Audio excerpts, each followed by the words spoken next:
Samantala, kilala ang Pinoy sa pagiging masayahin, kaya naman maging sa industriya ng pelikula, gayon din sa tanghalan ay napabantog ang maraming komedyanteng Pinoy. Kasunod na rin yan ng paghahari ng yumaong aktor at komedyanteng si Dolphy. Nagsulputan ang maraming stand-up comedians na naghahatid ng at aliw sa publiko. Alamin natin ang special na ulat mula kay Cheska Aguilos. Karaniway sinasalamin ng halakhak ang saya na dulot ng isang nakakatawang pangyayari. Ika nga, laughter is the best medicine sa mga panahon na nalulugmok ang isang individual. Kung babalikan natin ang kasaysayan ng ating pagpapatawa, ano nga ba ang tradisyonal na paraan para mapatawa si Juan? Pinoy humor kasi traditionally ay slapstick siya, yung mga nadadapa, hinahampas, and then directed siya at people who are different, which means yung maitim, mapangit, yung may hindi siya yung bansot, yung mataba, yung bading, yung lesbiana. Iba-iba ang nakagigiliwan ng mga Pinoy pagdating sa komedya at iba-iba rin ang paraan ng pagpapatawa ng ating mga komedyante. Si Bugay o mas kilala bilang Magic Tuod sa kanyang mga katrabaho ay isang stand-up comedian na halos 5 taong nang nagpapatawa sa isang comedy bar, maging sa ilang probinsya kung saan siya ay naiimbitahan. Ayon sa kanya, impromptu o hindi scripted ang kanyang paraan ng patawa. Ang joke kasi minsan kinukuha ko sa tao. As long as possible, gusto ko maging improve. Yung biglaang joke sa tao ko, kung ano yung nakikita ko, kung ano yung nakikita ko sa paligid ko, ina-apply ko sa joke ko, tapos gumagawa lang ako ng kwento. Pinabagay din niya ang kanyang biro sa sitwasyon na kanyang kinalulugaran.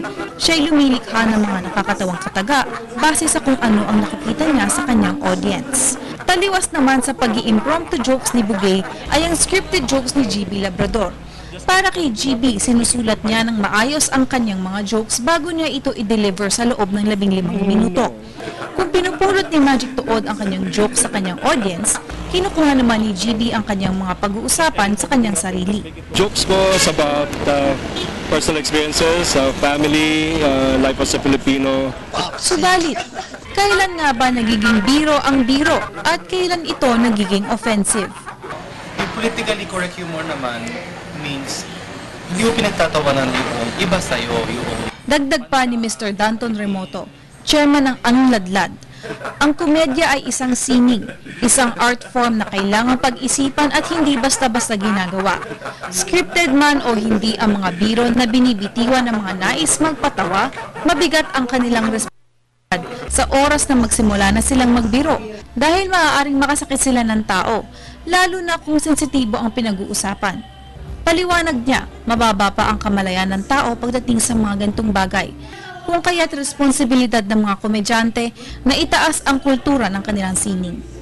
Sa pananaw naman ni Erica Wicoco, isang estudyante ng antropolohiya, kailangan isa-isip din ng magbibiro ang klase ng relasyon niya sa taong kanyang binibiro. Depende rin kung kanino nang galing kasi may mga taong ka-close mo, so okay lang nila sabihin yun, and others naman na ano talaga, na offensive talaga pag sa kanila nang galing kasi in the first place, dapat wala naman kayong joking relationship.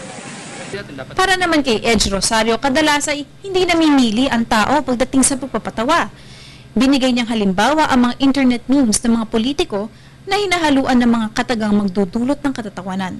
Kasi parang nandito na tayo sa kultura na kahit anong mga sinasabi natin or mga kahit negative na mga bagay sa natin sa bansa natin, ginagawa natin ito. Sa inyong opinyon, kababayan, ano ba ang batayan sa tunay na pagpapatawa?